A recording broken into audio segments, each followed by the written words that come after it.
Question, Coralie Dubos. Merci Madame la Présidente, Monsieur le Commissaire. J'ai deux questions. L'une tient à la politique de l'Union européenne vis-à-vis des Balkans occidentaux.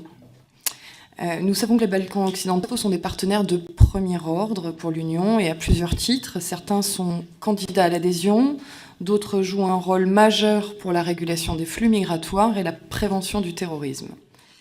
La zone des Balkans apparaît aujourd'hui comme un espace régional où transitent des combattants qui rentrent de Syrie ou d'Irak, et ce sont aussi des pays où le trafic d'armes est très important en raison de la présence de stocks d'armes encore dans les pays d'ex-Yougoslavie. Aussi, pouvez-vous nous préciser quelle est la politique de l'Union européenne pour renforcer la coopération policière entre ces pays et l'Union ? Europol doit déployer prochainement des officiers de liaison en Serbie, au Monténégro et en Albanie. Quel sera leur rôle précis et quelle est l'implication d'Europol dans les Balkans ?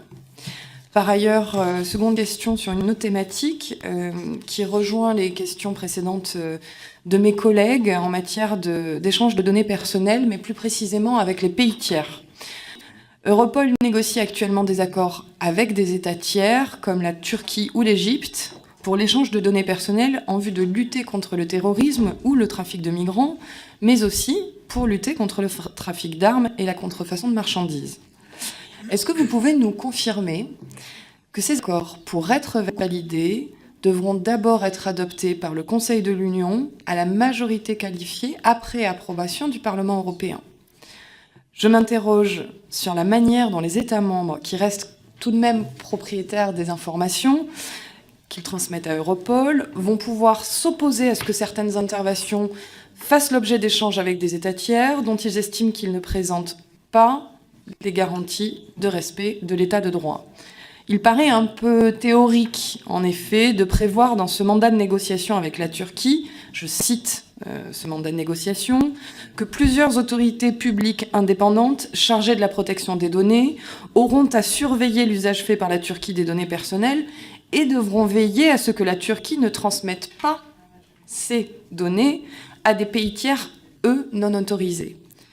Est-ce qu'il ne serait pas un peu illusoire de penser qu'une autorité indépendante non turque va pouvoir mener des investigations en Turquie et sera même en mesure de recueillir les plaintes des personnes sur l'utilisation abusive des données personnelles qui les concerneront ?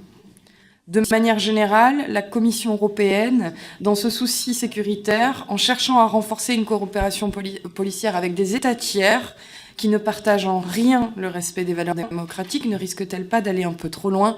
Quel serait le prix de la sécurité à payer en la matière ? Je vous remercie.